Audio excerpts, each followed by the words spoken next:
찬양해 주셔서 감사합니다. 예. 다시 한번 우리 하나님께 감사와 찬송의 박수 한번 올려드릴까요? 찬양이 정말 많이 내려왔습니다. 아유.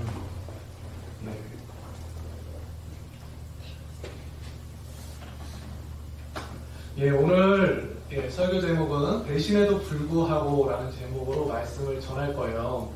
예, 오늘 본문 함께 읽으셨잖아요. 예, 사도행전 본문입니다. 예, 사도행전 본문이에요. 예, 보통 우리가 고난주간이라고 하면 보통 예수님의 고난받으시는 그 시즌을 중심으로 해서 말씀을 많이 나누는데, 예, 오늘 우리 이 특별 저녁 집회 주제가 뭐죠? 우리 함께 읽어볼까요? 그래서 우리 김홍영 목사님께서 큰 비전이 있으셔가지고 이번 저녁 집회를 준비하셨구나. 그래서 저도 좀 이 특별 고난 주간을 좀 특별하게 우리가 한번 묵상해보는 시간을 가지면 어떨까, 이렇게 해서 사도행전에 나오는 유다의 이야기를 가지고 오늘 좀 말씀을 전하려고 합니다. 복음서에 나오는 유다의 이야기가 아니라 사도행전에 나오는 유다의 이야기예요. 예, 오늘 우리가 함께 쭉 읽었는데, 예, 성경이 있으신 분들은 사도행전 1장 펴시고 한번 같이 보시면 좋을 것 같아요. 예, 오늘 본문은 초대 교회가 어떻게 세워져 가는지, 예, 그것을 보여주는 본문입니다. 사도행전은 초대교회가 성장하고 복음을 전파하는 그러한 과정을 보여줘요. 예, 제가 꿈꾸는 교회에 종종 오거든요. 종종 우리 개척교회 목사님들 함께 모이는 모임이 있어서 여러분들이 안 계시는 날만 집어서 와서 우리가 함께 기도하고 여러분들을 위해서 중보하는 시간들을 가져요. 그런데 이렇게 꿈꾸는 교회가 점점점 듣는 소식이 있어요. 계속해서 이렇게 부흥하고 있다는 그 소식을 듣고 있습니다. 그래서 사도행전의 말씀이 정말로 우리 꿈꾸는 교회의 이야기가 되어야 될 것 같다. 이런 마음을 가지고 오늘 또 이 자리에 왔는데요. 사도행전 1장 우리가 보면요. 성경은 무엇을 말씀하냐면 교회에 새로운 사도를 세우기로 해요. 새로운 사도. 유다가 배신을 해서 지금 사도가 한 명 부족한 거예요. 그래서 새로운 사도를 세워지는 그 이야기를 보여주는 겁니다. 이게 무슨 이야기죠? 우리 인간의 실패에도 불구하고 우리 하나님의 계획과 목적은 실패하지 않는다는 것을 우리에게 전해주는 것이죠. 보통 고난주간에는 유다의 배신에 대해서 다루는데, 유다의 배신도 좀 봅시다. 유다는 예수님을 배신했고, 예수님을 얼마에 팔았어요? 누가 20년. 30년. 은 30에 예수님을 팔았습니다. 그래서 예수님께서는 유다의 배신으로 인해서 제사장들에게 넘겨주셨고, 십자가에 죽으셨어요. 제자를 아끼고 돌보던 스승이 있었는데, 그 제자의 배신으로 인해서 넘겨지고 팔려지고 죽으신 거예요. 왜 죽으셨죠? 제자가 배신했기 때문에 죽으신 거예요. 예수님께서는 우리 모두를 구원하시려고 십자가에 죽으셨지만 그 죽으심의 시작은 무엇이었어요? 그 제자가 스승을 배신했기 때문에. 그래서 죽으셨단 말이에요. 이러한 배신은 우리에게 정말 구원받은 입장에서 충격을 주고 정말 분노하게 만들죠. 예수님을 십자가에 못 박은 일은 당시 유대인들과 제사장들, 즉 정치 지도자들을, 종교 지도자들이 주도했지만 결과적으로 예수님의 측근이었고 그의 제자였던 유다가 이 모든 일에 가장 큰 역할을 했기 때문에 우리는 분노하게 되는 것입니다. 유명한 연예인이 불법 도박이나 마약과 같은 일들로 뉴스에 나와도, 우리가 잘 알던 연예인이 그런 안 좋은 일도 뉴스에 나와도 우리가 배신감을 느끼잖아요. 아니, 다른 사람도 아니고 제자가 스승을 어떻게 배신할 수 있어? 자그마치 3년이나 함께 한솥밥을 먹으며 공고동락한 사람이 어떻게 자신을 돌봐준 사람을 배신할 수 있을까? 우리는 이런 유다의 배신을 보면서 정말로 경악하고 분노하게 됩니다. 예수 그리스도로 말미암아 구원받은 사람이라면 분노하게 된단 말이에요. 그래서 이 이야기를 들으면 어떤 면에서는 좀 실망도 되고 슬픔에 잠기기도 하죠. 특별히 고난주간 시즌은 더욱이 그러합니다. 예, 자, 그러면 우리는 왜 이러한 감정을 느끼는 걸까요? 예, 우리도 배신을 경험해 봤기 때문에 예, 이런 감정을 느낄 수 있는 거죠. 이런 배신을 당한다는 것, 예, 믿었던 사람에 대한 배신, 예, 이러한 배신을 당한다는 것, 이거 고통스러운 일이고 충격적인 그런 경험입니다. 예, 일터에서 믿었던 동업자가 함께 사업을 하다 예, 먹튀를 해요. 예, 가정에서 믿었던 배우자가 바람을 핍니다. 교회는 어때요? 예, 믿었던 사람이 알고 보니 신천지였어. 예. 학교에 가면 어때요? 아이들 학교에 가면 어때요? 나랑 가장 베프였던 친구인 줄 알았는데 예, 더 멋진 친구가 나타났다고 예, 그냥 갈아타요. 그래서 다른 친구를 베프 삼아요. 예, 뭐 이런저런 배신의 모습들이 우리의 삶에 즐비하다는 겁니다. 그 사람을 믿었는데 알고 보니 아니었어. 사람이 어떻게 변하니? 믿었던 걸 후회하게 되는 거죠. 땅을 치고 후회하고 울분을 터뜨리게 되는 겁니다. 그래서 세상에도 이런 말이 있잖아요. 사람은 믿음의 대상이 아니야. 예, 한번 좀 들어보셨죠? 예, 사람은 믿음의 대상이 아니야. 이런 말을 하는 거죠. 이처럼 배신은 보통 큰 상처를 남기는 일이라는 거예요. 자, 그런데요, 우리가 한번 생각해 볼 게 있어요. 그 배신의 대상이 누구인지에 따라서 예, 때로는 그 배신의 결과가 다를 수 있다는 겁니다. 예, 제가 섬기고 있는 교회 이름이 어린양 교회입니다. 예, 그 교회는 유독 딸가진 아빠들이 많아요. 예, 그래서 딸바보 아빠들이 많죠. 예, 심지어 저도 딸이 하나밖에 없어요. 예, 꿈꾸는 교회 성도님들 가운데 예, 아까 보니까 안수 집사님께서 따님이 예, 한 분이신가요? 두 분이신가요? 따님 둘? 하나하고 아들. 그래 어쨌든 따님은 한 분이시네요. 예. 예. 그리고 뭐 다른 분들도 나 딸 하나다. 예. 네가 왜 손드니? 예. 최소한 이 교회 담임 목사님께서도 정말 자식 사랑이 어마어마하신 걸로 제가 알고 있습니다. 예. 많이 표현하지 않으실지는 모르겠는데 예. 늘 기도 제목에 예. 아이들 이름이 계속 바뀌어가면서 기도 제목이 올라오는 것을 봐요. 예, 말씀드린 것처럼 저는 중2병이 걸린 딸이 하나 우리 집에 살고 있습니다. 예, 아마 시온의대로에서 시온의대로 한 번쯤 오셨던 분들은 예, 저희 딸을 본 적이 있으실 것 같아요. 예, 대부분 어릴 때요, 예, 애들이 어릴 때 딸들은요 정말 아빠를 좋아합니다. 진심으로 사랑해요. 예.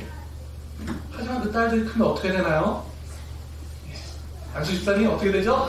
가식적인 사랑이. 네, 그렇습니다. 예, 시온의 대로에서 제 딸과 저의 관계를 보신 분들은 예, 그 사랑이 뭔지 아실 거예요. 예, 제 옆에 제 딸이 있는 경우가 없습니다. 예, 없어요. 그래서 사람들은 제 딸인지도 몰라요. 예, 이게 뭐예요? 저와 제 딸의 친밀함을 보여주는 모습이죠. 예, 그런데요, 지금은 어떨지 몰라도 제 딸이 어렸을 때는 예, 정말 저랑 진심으로 결혼한다고 그랬어요. 예, 저는 그걸 믿었어요. 예, 그런데 지금 어떻습니까? 예, 달라졌다는 거예요. 모든 게 바뀌어요. 예, 이처럼 사람은 믿음의 대상이 아닙니다. 예, 사람은 믿음의 대상이 아니에요. 그래서 사람은 믿음의 대상이 아니라 우리가 어떠한 대상이라고 하죠? 사람의 대상. 예, 사람의 대상이라고 하는 거예요. 세상의 모든 부모들은 자녀가 성장하고 그 자녀의 마음이 변할지라도 예, 우리는 그것을 배신이라고 하지 않아요. 그렇죠? 물론 부모도 서운함을 느낄 수 있어요. 예, 하지만 우리는 그것을 배신이라고 말하지 않는다는 겁니다. 그 이유가 뭐예요? 우리의 자녀가 믿음의 대상이 아니라 어떤 대상? 사랑의 대상. 사랑의 대상이기 때문이죠. 예, 이번 고난주간 특별 저녁 집회 주제가 뭐죠? 다시 한번 읽어봅시다. 항상 더 이상의 사랑. 사랑이에요. 그래서 오늘 제가 전하려는 말씀 가운데 상상 더 이상의 사랑이란 이 배신에도 불구하고 사랑의 대상에 대해서 끝까지 사랑하시는 우리 하나님에 대한 이야기입니다. 예, 기대가 좀 되시나요? 예, 사랑하는 여러분, 이것이 매우 중요합니다. 오늘 성경은 배신자에 대해서 언급하고 있어요. 예, 그 배신자가 누구예요? 예, 유다입니다. 예, 그런데 그 유다에게 배신당한 대상은 누구셨어요? 예, 예수님이셨어요. 바로 하나님의 아들이셨죠. 그러면 우리는 이렇게 생각할 수 있어요. 아, 유다가 배신자였고 나는 배신자가 아니었는데요. 이렇게 생각할 수 있단 말이에요. 나는 그건 성경 속에 나온 유다가 배신자였지 나랑은 상관이 없는데요. 이렇게 생각할 수 있죠. 그래서 정말 우리는 배신자가 아니었을까? 라는 이 질문 속에서 잠깐 우리가 좀 성경을 보려고 해요. 구약 성경을 먼저 쭉 한번 보았으면 좋겠어요. 우리가 성경을 보면요. 사실 성경은 배신자들의 책이라고 해도 과언이 아닙니다. 성경을 좀 읽어보신 분들 지금 끄덕끄덕 하셨어요. 세상이 창조된 이후로 하나님과 사람의 관계는요, 사람이 끊임없이 하나님을 배신하는 그러한 관계였어요. 세상이 창조되고 가장 처음 만들어진 사람이 누구였죠? 아담이었습니다. 창세기에서 아담은 끝까지 하나님을 잘 섬겼나요? 그렇지 못했나요? 그렇지 못했어요. 배신했어요. 첫 인류는 아담의 그 실패로, 하나님을 배신하는 실패로 끝났어요. 훗날 바벨 사건이 나와요. 바벨 사건이 나옵니다. 바벨 사건을 보면요, 니무롯이라는 사람이 나와요. 니무롯의 그 이름은 어떤 뜻일까요? 그 이름에는 배신자라는 뜻이 있어요. 실제로 히브리어로 보면. 그래서 바벨 사건을 보면 니무롯을 중심으로 온 인류가 하나님께 반역하는 것을 우리가 보게 돼요. 그렇죠? 더 지나가 봅시다. 구약 성경을 쭉 지나가 봅시다. 훗날 이스라엘의 왕국이 생겨요. 왕국이 생겨서 여러 왕들이 이제 계속 생겨나죠. 그런데 그 왕들이 어떡합니까? 계속해서 하나님을 배신해요. 우리가 열왕기 상하를 보면 열왕기는 솔로몬이 등장하고 하나님을 위한 성전을 세우는 것으로 시작하죠. 하지만 그 끝은 뭐였어요? 배신하고 멸망당하는 것이었어요. 물론 잘 섬긴 사람들도 중간중간에 있었습니다. 하지만 그건 종말을 향한 것이었단 말이에요. 그래서 선지서에는 이스라엘을 가리켜 남편을 버리고 음행하는 음녀로 묘사하는 경우가 있죠. 그래서 정말 음녀를 아내로 맞이했던 선지자도 있었어요. 그 선지자가 누구였습니까? 호세아였어요. 그는 이렇게 예언했어요. 호세아 6장 7절을 보면요. 그들은, 이스라엘을 가리켜, 그들은 아담처럼 언약을 어기고 거기에서 나를 반역하였느니라. 이스라엘의 역사 끝에 호세아가 이스라엘 전체 역사를 가리켜서 아담의 배신을 비유했단 말이에요. 자, 우리가 지금 어떤 주제를 살펴보고 있어요? 배신에 대해서 살펴보고 있습니다. 이 짧은 시간에 구약 성경을 이렇게 쫙 살펴볼 수 있는 이 놀라운 은혜를 우리에게 허락해 주셨어요. 근데 그것이 배신으로 지금 묶이고 있는 거예요. 배신들에 대해서 쭉 살펴보고 있는 거예요. 자, 그럼 성경은 지금 무엇을 말씀합니까? 창조 이후에 인류는 하나님 앞에 계속해서 배신하였음을 우리한테 끊임없이 고발하고 있는 거예요. 그런데요, 우리가 성경을 보면서 놓치면 안 되는 사실이 하나 있습니다. 배신을 보면서 말이죠. 성경은 모든 선지서 가운데 정말 귀에 피가 나도록 끊임없이 멸망에 대하여 정말 수많은 경고를 해요. 우리 아버지의 잔소리보다 더 많은 경고를 해요. 하지만 정말 그 끝에 가면 성경은 우리에게 무엇을 얘기하죠? 다시 소망을 이야기합니다. 왜 소망을 말씀할까? 왜냐하면 그 이스라엘의 남편이신 그 하나님께서 그 음녀를 끝까지 사랑하셨기 때문에 그들이 용서받고 참된 남편에게 돌아올 수 있음을 우리에게 전해주고 있는 것입니다. 따라서 구약 성경은 하나님을 배신한 인류에게 다시 하나님께 돌아오라는, 다시 하나님께 돌이키라는, 배신한 음녀가 다시 하나님께 돌이켜야만 한다는 이 메시지를 우리에게 끊임없이 전해주고 있다는 것이에요. 자, 그러면 우리가 구약의 역사를 정말 순식간에 봤습니다. 이런 구약의 역사를 알고 신약에 있는 오늘 본문을 봅시다. 오늘 본문을 보면 오늘 본문이 보여주는 유다의 배신은 정말로 특별한 이야기가 돼요. 정말로 놀라운 이야기가 됩니다. 유다의 이야기는 단순히 스승과 제자 사이에 어떤 윤리적인 그런 배신을 말하고 있는 것만이 아니라는 거예요. 이 이야기는 스승을 믿고 따르던 제자가 있었는데 그가 스승을 배신하고 악행을 저지르는 어떤 윤리적인 이야기를 완전히 넘어서고 있다는 겁니다. 그래서 오늘 본문에서 베드로는 베드로는 벌떡 일어나가지고 새로운 사도를 세우기 위해서 벌떡 일어나가지고 유다의 배신을 언급하면서 베드로가 무엇을 말해요? 성경 말씀이 이루어졌다고요. 구약 성경의 말씀이 이루어졌다고 말할 거예요. 유다의 배신을 가르쳐 구약에 선포된 하나님의 말씀이 이루어진 것을 베드로는 오늘 본문 가운데 말하고 있는 겁니다. 이 말은요, 성경은 지금 유다의 배신 또한 아담의 배신이 그 이스라엘 역사의 모든 배신을 가리키는 것처럼 지금 신약의 입장에서 유다의 배신이 온 인류의 역사의 배신을 상징하는 것을 보는 거예요. 인류의 배신으로 보는 거죠. 그래서 하나님의 일, 지금 하나님의 구속 역사에 문제가 생겼음을 말하는 겁니다. 단지 12명의 사도가 있었는데 지금 온 인류의 구속 사역에 문제가 생겼음을 말하는 거예요. 한 명의 사도가 필요했기 때문에. 지금 우리 꿈꾸는 교회, 꿈꾸는 교회가 지금 한 명의 성도가 없어도 정말 하나님 나라에는 정말 큰 일이 나는 거예요. 여러분들이 한 마음 돼서 기도하는 게 너무나 중요합니다. 지금 오늘 성경, 신약 성경 사도행전에서 12명의 사도로 출발해야 할 신약의 교회가 11명의 사도로 시작되고 있음을 보여줍니다. 그래서 그 온전함을 회복하기 위하여 새로운 사도를 선출하고 마침내 12명의 사도로 교회가 다시 시작되는 것을 보여주는 것이 오늘 본문이에요.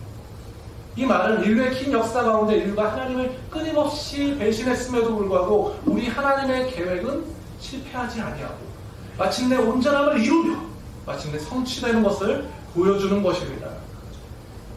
유다와 같은 사단 마귀의 어떤 방해와 공격에도 불구하고 하나님이 세우신 이 교회는 결코 무너지지 않음을 우리에게 보여주고 있다는 거예요. 마침내 우리가 승리할 것을 약속하는 거예요. 우리 하나님의 성취와 승리를 믿으시는 분들만 아멘 합시다. 아멘. 성경은 굉장히 깊이 있는 이야기를 하고 있습니다. 오늘 성경은 바로 이러한 하나님의 섭리와 통치가 나타나는 과정을 우리에게 보여주는 거예요. 초대교회는 유다가 배신해서 몇 명의 사도가 남았어요? 11명만 남았어요. 그래서 유다를 대신해서 새로운 사도를 뽑고자 하는 거예요. 그렇게 뽑힌 사도가 누구였나요? 너무 잘하시네요. 마띠아였어요. 자, 그러면 새로운 사도로 마띠아가 선출되는 그 과정을 봅시다.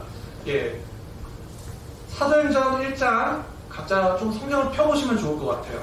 띄워드리기도 할 건데 사도행전 1장 23절을 좀 봐봅시다. 마띠아를 선출하는 과정이 어때요? 지금 새로운 사도로서 그 후보자가 사실은 마띠아 혼자였나요? 2명이었어요. 그게 누구였어요? 요셉이라고 불리는 바사바 그리고 마띠아였어요. 별명도 있고 막 이런 거는 그가 출중했기 때문에 별명도 붙었겠죠. 하지만 마띠아한테 지금 별명이 붙여있지 않아요. 상대적으로 아마 바사바가 더 유리했을 것 같습니다. 그 후보로 바사바, 마띠아 2명이 있었다는 거예요. 그러면 성경은 이 후보들의 자격이 무엇이라고 하나요? 이 후보들의 자격은 뭐죠? 어떻게 후보가 될 수 있어요? 선거철에 막 목사가 이런 얘기 선거하는 관련해서 지금 얘기하는 게 아닙니다. 성경에 대해서 얘기하는 거예요. 이 후보들의 자격이 뭐예요? 사도들을 선출하는데 성경은 그 후보가 어떤 사람이 이 후보가 될 수 있다고 말해요? 예수님과 함께 했던 사람. 후보는 예수님과 함께 했었던 사람, 예수님이 살아계실 때 함께 했던 사람이 사도가 될 수 있었던 거예요. 사도행전 1장 21절에서 22절 다시 볼까요? 이러함으로 함께 읽어봅시다. 이러함으로 요한의 세례로부터 우리 가운데 올려져 가신나이다. 주 예수께서 우리 가운데 출입하실 때 항상 우리와 함께 다니던 사람 중에 하나를 세워. 여기까지 읽어봅시다. 항상 이 제자들과 함께 다녔던 사람 중에 한 사람이 사도가 새롭게 되는 거예요. 지금 새로운 사도로 2명의 후보가 거론되고 있어요. 그럼 이 후보는 어떤 사람이 돼요, 앞으로? 사도가 되는 거예요. 초대교회에서 사도가 되려면 예수님과 함께 했던 사람이 사도가 된다는 겁니다. 이 말은 예수님의 공생애 가운데 그 예수님으로부터 복음을 듣고 믿음을 갖게 되고 예수님이 이 땅에 계실 때 실제로 그분을 따라다니던 사람이 사도가 될 수 있다는 것이에요. 그것이 사도가 될 수 있는, 그걸만으로 사도가 되는 것이 아니라 그렇게 해야만 어떤 후보 정도 되는 겁니다. 이 말은 교회 리더는 갑자기 어느 날 내가 큰 헌신을 했어. 예. 그렇게 해서 리더가 될 수 있다는 얘기가 아니에요. 예. 뜨거운 믿음은 기본인 겁니다. 예. 기본인 거예요, 리더는. 예. 헌신적인 봉사도 기본인 거죠. 예. 그런데 뭐가 달라요? 쭉 같이 다녔다는 건 뭐예요? 이 교회의 역사를 이해한다는 거예요. 이 교회의 역사를 이해하고 그 리더의 마음을 이해하고 하나님의 마음을 이해하고 그 교회의 역사 가운데 함께해서 예, 특별히 저녁 집회 같은 때 빠지면 안 된다는 얘기입니다. 아멘. 예, 이 역사 가운데 함께해야 된다는 거예요. 교회의 역사 가운데. 예, 그가 가진 믿음의 신실함이 모든 이 성도들 가운데 증명돼야 해요. 예, 오늘 같은 날 안수 집사님이 빠지시면 안 되잖아요. 그렇죠? 이렇게 딱 해서 기도하셔야지 증명이 되잖아요. 믿음이 신실하게. 예, 이것이 교회에서 리더를 세우는 가장 기본적인 조건이라는 거예요. 특별히 오늘 본문에서 결국 누가 사도로 선출됐죠? 예, 마띠아예요. 마띠아를 사도로 선출한 방식이 뭐였어요? 기도와 제비뽑기로 했습니다. 오늘날처럼 투표를 하지 않았다는 거예요. 예, 투표를 몰라서 하는 게 아니라 그렇게 하지 않았다는 거예요. 모든 일에 대해서 그 선택을 하나님께 맡긴 거예요. 이 말은 교회가 하나님의 주권을 인정해야 된다는 말이죠. 교회는 하나님의 다스림을 받아야 한다는 겁니다. 예, 이 말은 하나님께서 교회에 대하여 구경만 하시는 분이 아니시라는 거예요. 예, 하나님께서는 직접적으로 그리고 매우 세밀하게 우리의 삶에 개입하시고 주관하시는 분이 우리 하나님이시라는 겁니다. 그러면 우리 성도들은 하나님의 주권을 인정하면서 살아가야 하는 것이죠. 예, 사랑하는 여러분, 계획을 잘하고 계획대로 잘 실천하시는 분들이 있죠. 예, 우리가 살아가다 보면 정말 계획적이신 분들이 있어요. 여러분들 MBTI 좀 다 해보셨나요? 예, MBTI 계획형 어떤 형이죠? 예, J형이에요. J형. 이런 분들은 하나님의 주권을 인정하는 방식에서도 매우 계획적일 수 있습니다. 예, J형 있습니까? 예. 그런데 이런 분들의 문제는 너무 치밀하다 보니까 때로는 자신의 삶에서조차 하나님께서 일하실 공간을 내어주지 못하는 경향이 있을 수 있어요. 내 안에 내가 너무 많은 거예요. 예, 하나님의 주권을 인정하는 게 뭘까요? 우리의 계획을 넘어선, 나의 계획을 넘어선 하나님의 계획을 바라보는 겁니다. 우리 아까 찬양했잖아요. 나의 부르신 뜻, 내 생각보다 크고 날 향한 계획, 내 마음보다 큰 것입니다. 예, 우리가 생각하는 뭐죠? 상상 더 이상의 사랑, 상상 더 이상의 계획, 그 계획을 바라보는 거예요. 사랑하는 여러분, 우리 꿈꾸는 교회에 대한 여러 계획들이 있으실 겁니다. 그 가운데 내가 기대하고 가진 각자의 모습들이 있으실 거예요. 기대하는 모습들, 생각하는 모습들. 예, 다들 믿음의 분량이 다르시잖아요. 어떤 분들은 큰 계획을 기대하실 거고, 예, 어떤 분들은 작은 계획, 소소한 계획, 어떤 분들은 거창한 비전, 어떤 분들은 소소한 꿈을 이 교회에서 함께 꾸어가는 것이겠죠. 하지만 우리가 그 어떤 생각을 하고 어떤 계획을 갖든 이곳 꿈꾸는 교회를 향하신 우리 하나님의 계획은 우리의 생각보다 더 크다는 겁니다. 아멘. 예, 우리의 믿음보다 더 위대한 것을 준비하고 계시다는 거예요. 아멘. 예, 우리 성경을 계속해서 볼까요? 특별히 오늘 본문에서요, 유다를 언급하는 것은 정말로 흥미로워요. 예, 정말로 흥미로워요. 왜냐하면 이 이야기를 꺼낸 사람이 누굽니까? 예, 이 이야기를 지금 교회가 다 모여있는데 누가 벌떡 일어나서 이 이야기를 꺼냈어요. 베드로가 꺼냈어요. 유다가 예수님을 팔았던 밤에 베드로가 뭐하고 있었죠?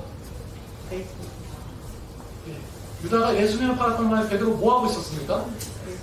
예, 예수님을 잘 섬기고 있었나요? 같이 죽겠다고 했나요? 예수님을 부인하고 있었어요. 몇 번을 부인했어요? 3번을 부인했어요. 따라서 유다가 자신의 욕망 때문에 그 은30 때문에 자신의 욕망 때문에 주님을 팔고 배신한 것이라면 아까 우리 성경상에 말씀한 것처럼 베드로는 자신의 두려움 때문에 주님을 배신하고 도망갔던 거예요. 그렇게 제자들 중에 지금 누가 배신자입니까? 둘 다 배신자예요. 심지어 성경은 뭐라고 말하면 마가복음과 마태복음에 그 밤에 모든 제자들이 다 도망갔다고 했어요. 이에 제자들이 다 예수를 버리고 도망갑니다. 그렇게 사실 예수님에 대한 배신은 지금 새로운 사도를 세우고 있는 제자들에게 남의 일이 아니었던 거예요. 사랑하는 여러분, 이것이 너무나 중요합니다. 이것이 이 밤 너무나 중요해요. 유다와 베드로는 둘 다 배신자였어요. 하지만 이 둘의 차이가 무엇이었습니까? 이 차이가 뭐죠?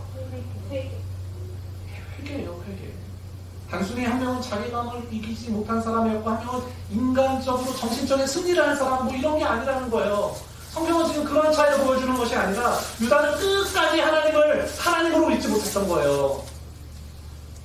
예수님을 하나님으로 믿지 못하니 결국 죄책감이 그의 죄가 그를 사로잡아 죽음으로 사망으로 이끌어간 겁니다. 하지만 베드로와 다른 제자들은 어땠습니까? 결국 예수님께서 하나님이신 것을 믿게 된 거예요. 그리고 그분의 용서를 받게 된 겁니다. 그들이 회개했기. 제가 오늘 설교를 시작하면서 배신의 대상이 누구인지가 중요하다고 했어요. 아버지에 대한 배신은 누구도 그것을 배신으로 말하지 않아요. 왜냐하면 아버지는 자식을 위해서 모든 것을 내어줄 수 있는 사람이 아버지이기 때문이죠.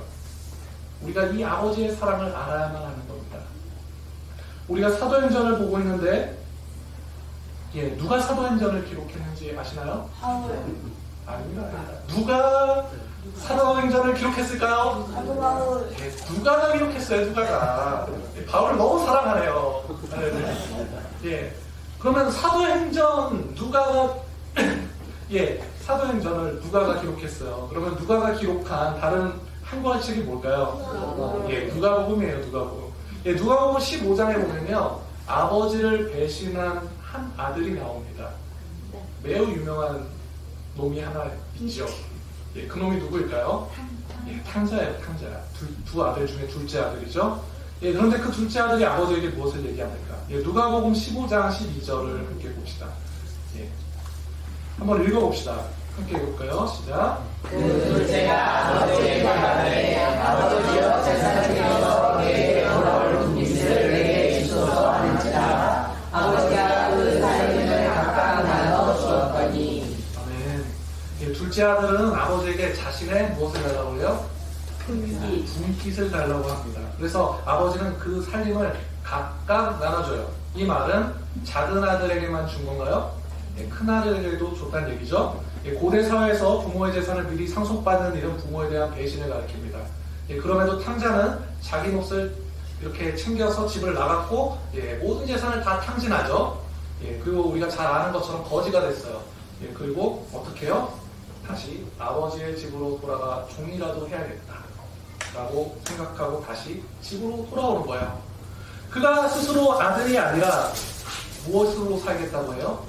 종으로 살겠다고 얘기해요. 이것은 탕자도 스스로 자신이 아버지에게 배신자고 그 공동체로부터 배신을 했다는 것을 너무나 잘 알고 있다는 이야기죠. 용서받지 못할 죄를 저질렀다는 것을 너무나 그가 잘 알았다는 거예요. 하지만 그 배신자가 돌아오자 아버지는 어떠했습니까? 그에게 달려가 입을 맞춰요. 아버지는요, 그가 자신을 배신했다라는 그런 사실을 전혀 기억하지 않습니다. 저 멀리에 보이자마자 그냥 달려가서 그를 끌어안고 입을 맞추는 거예요. 그가 배신했음에도 이 아버지에게는 어떤 아들인가요? 누가복음 15장 24절 봅시다. 함께 읽어봅시다. 내 아들은 죽었다가 다시 살아났으며 내가 죽었다가 다시 얻어노라 하니 그들이 즐거워하더라.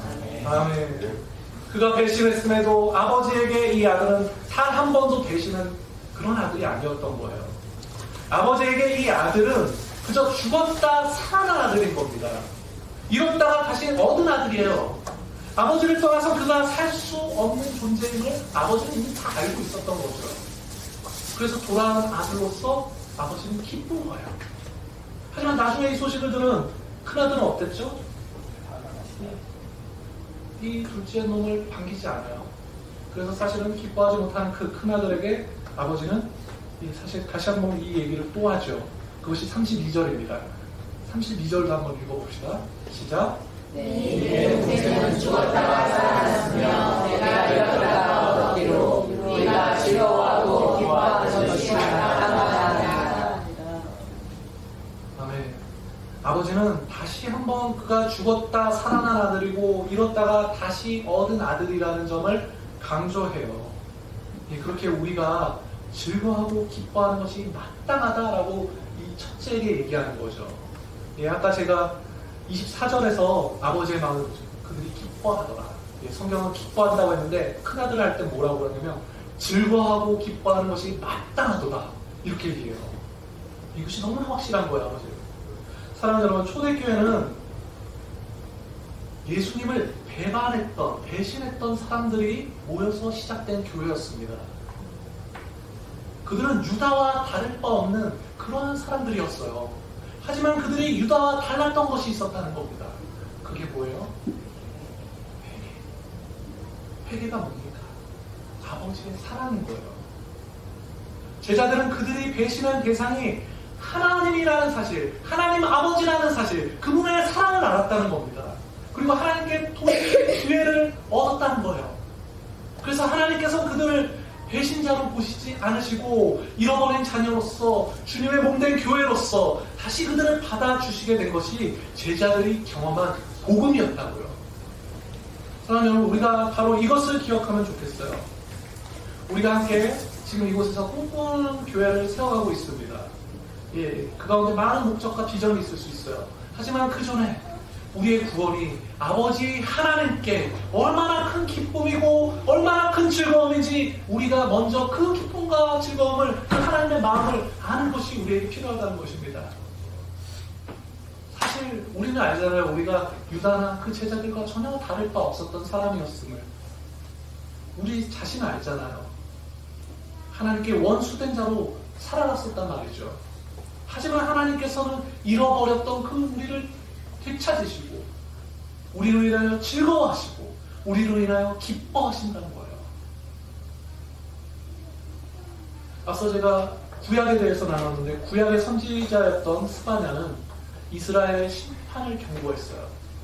하지만 그 경고의 끝엔 무엇을 말하죠? 하나님의 사랑과 그의 기쁨을 얘기해요. 스바냐 3장 17절, 매우 유명한 구절이죠. 한번 읽어봅시다. 너희 하나님 여호와가 너희 가운데 계시니 그는 구원을 베푸실 전능자시라. 그러함으로 말미암아 기쁨을 이기지 못하시며 너를 잠잠히 사랑하시며 너로 말미암아 즐거이 부르며 기뻐하시리라. 아멘. 하나님이 우리에게 말씀하시는 말씀입니다. 사랑하는 여러분, 우리를 향하신 하나님의 사랑과 그분의 기쁨은 단 한순간도, 단 1분 1초도 변한 적이 없으세요. 구약에서부터 신약까지, 신약에서부터 우리까지 그분의 사랑은 단 한순간도 변하신 적이 없으시다는 것입니다. 바로 이것이 우리 하나님의 사랑. 다시 말하면 상상 더 이상의 사랑인 거예요. 예수님께서는요, 바로 이것을 아시고 이 즐거움에 참여하기 위해서 십자가를 지셨던 거예요. 히브리서 12장 2절 함께 읽어봅시다. 믿음을 세우고 온전하게 하시는 이인 예수를 바라보자. 그는 그 앞에 있는 구분을 위하여 십자가를 참사 부끄러움을 깨지 아니하시더니 하나님 보좌 우편에 앉으셨느니라. 아멘. 이 기쁨을 위하여 십자가를 참으신 분이 우리 주님이십니다. 아멘.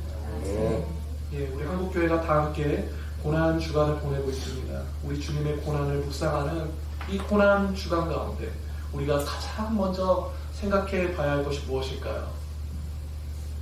다른 누군가가 아니라 바로 우리 자신, 우리의 배신에도 불구하고 우리 하나님께서는 그 아들의 고난과 그리고 죽음을 통해서 상상 더 이상의 사랑을 우리 가운데 나타내셨다는 것입니다. 그리고 우리 성도님들께서는 이 고난주간을 감당해 가실 때 나의 고통, 나의 슬픔, 나의 연약함까지 다 알고 우리를 용서하시고 받아주시고 끝까지 사랑하시는 우리 하나님의 사랑에 의해서 세상에 줄 수 없는 위로와 소망 얻으시길 축원합니다. 네, 말씀을 맺겠습니다. 사랑하는 꿈꾸는 교회 성도 여러분, 인간의 배신과 실패에도 불구하고 하나님, 우리를 향하신 하나님의 구원 계획은요, 단 한 번도 바뀐 적이 없습니다. 단 한 번도 포기되지 않았고 단 한 번도 실패된 적이 없습니다. 왜냐하면 우리를 향하신 하나님의 사랑이 크고 영원하셔서 단 한순간도 변함이 없으셨기 때문이에요. 그리고 우리 성도님들은 이 하나님의 용서를 믿지 못했던 그 유다와 같이 살아가지 마시고 그분의 용서에 참여한 그 제자들처럼 살아가셔서 주님의 고난을 묵상하는 이 고난주간 가운데서도 함께 교회를 세워가시고 아버지의 더 큰 기쁨과 즐거움에 참여하시길 우리 주님의 이름으로 축원드립니다. 우리 이 시간 말씀을 기억하며 한번 기도합시다. 우리 하나님께서는 당신의 자녀들이 하나님께로 돌이키길 원하십니다. 우리 주님의 고난은 우리를 돌이키게 하시려면 하나님의 사랑 더 이상의 사랑이었습니다. 이제는 우리 차례예요. 우리는 이 사랑을 이제 증거할 수 있어야 돼요. 아까 김홍원 목사님도 말씀했지만 우리가 복음 전도의 자리로 나아갈 수 있어야 합니다. 그래서 우리가 두 가지를 기도하기 원해요. 오늘 먼저 나의 삶 속에서 하나님께 돌이키지 못하던 유다와 같은 나의 옛사람이 있는지 그것을 위해서 기도합시다. 그리고 또 다른 하나는 우리 지인들 가운데 여전히 하나님께 돌이키지 못하고 배신의 자리를 살아가고 있는 분들이 있다면 그분들이 정말 이 고난주간을 넘어 부활절을 맞아서 하나님께 돌아오는 것을 위해서 우리가 함께 기도하길 원해요. 하나님, 우리가 삶을 살아갈 때 주님의 고난에 참여하길 원하고 당신의 기쁨 되길 원합니다. 그러니 우리 꿈꾸는 교회가 오늘도 하나님 앞으로 돌이키고 내일도 하나님 앞에 돌이키고 항상 하나님 앞에 돌이켜서 하나님만 바라보게 살아가게 하여 주시옵소서. 그래서 이제는 하나님의 계획, 항상 더 이상의 계획을 바라보길 원합니다. 우리 이 시간 말씀을 기억하며 함께 기도하도록 하겠습니다.